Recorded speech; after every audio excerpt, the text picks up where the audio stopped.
Did you guys ever have that TV show or movie that you watched as a kid and you wanted to watch it every single day and you begged your mom to put it on, and by the time that you were like 8 years old, you practically had it memorized? Well, I did, and for me, it was Princess Diaries 2: The Royal Engagement. And by watching this movie every single day, I truly believe that it helped me turn into the feminist that I am today. I've considered myself a feminist since the sixth grade, and though I am not here to convince you to become a feminist, I am here to show you that every parent wants their child to be an independent person, and the type of media that you show them has an impact on whether or not they are going to be independent and self-reliant. And through my speech, I want to show you that. Media is a very big part of modern kids' lives. And a study done by Rady Children's Hospital of San Diego showed that children between 8 and 18 spend an average of 4 hours in front of the TV and 2 more in front of a computer screen. That is a big chunk of their time that they spend outside of school in front of a computer screen. And think about it this way: if many parents want their monitor the type of kids that their child hangs out with, then they should spend just as much care and critical thinking into the type of characters or shows that a child is watching. The common phrase is you are who you hang out with, and I think that's just as important when you look at you are who you watch on TV. And moreover, going more into that, the type of character that a child watches has a big impact on who they are as a child. Here are some of my icons. For example, Annabeth Chase. I read those books, the Percy Jackson books, every single year, and I loved her, and I wanted to be just like her when I grew up. And moreover, the Society for Research in Child Development shows that the more a child watches Disney princesses, the more they participate in more gendered tasks. For example, female gender tasks are cooking or cleaning. And this is not to say that these tasks are not important, but if we want to raise well-rounded individuals, well-rounded girls, then we need to encourage non-gender tasks as well. And Murdoch University also shows that the more strong same-sex characters that a young child sees, the more independent and self-reliant they see. And they did this in a massive study, and over a year they saw that even if they grew up seeing in a very gender-neutral household, they still saw this.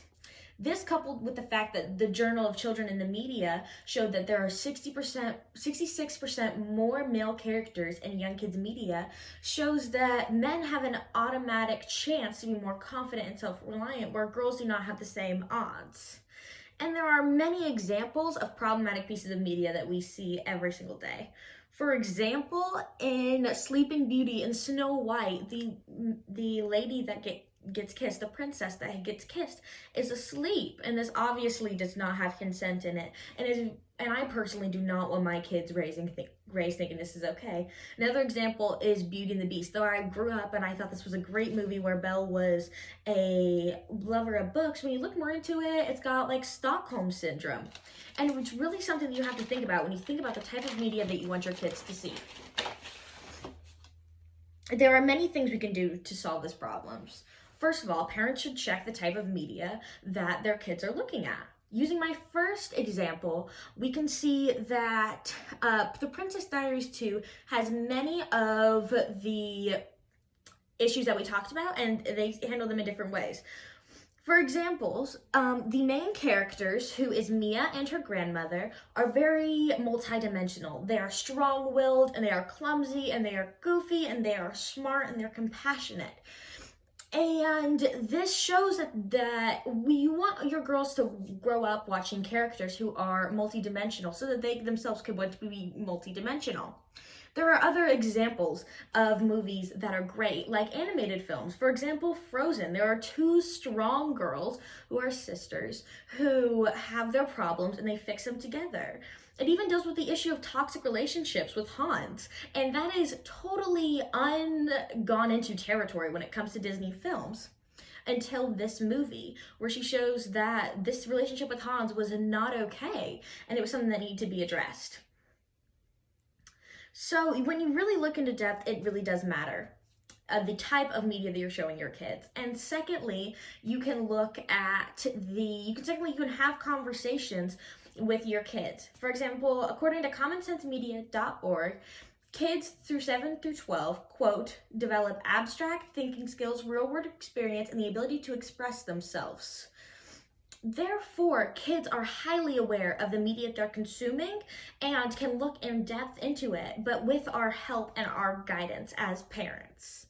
Therefore, you need to have conversations with your kids, showing them what kind of actions are okay that they're seeing from characters and what needs to be addressed. I'm not saying completely throw out Disney princesses. I love Disney princesses.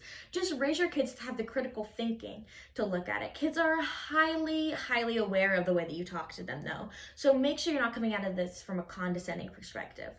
As we wrap this up, I want to show you guys where we came from and where we can now go with this knowledge. First, we examined the type of media, the impact that the media that we show has on kids, and how they can view themselves and the world. Then we looked at what type of media are we showing young kids, and what should we be showing them,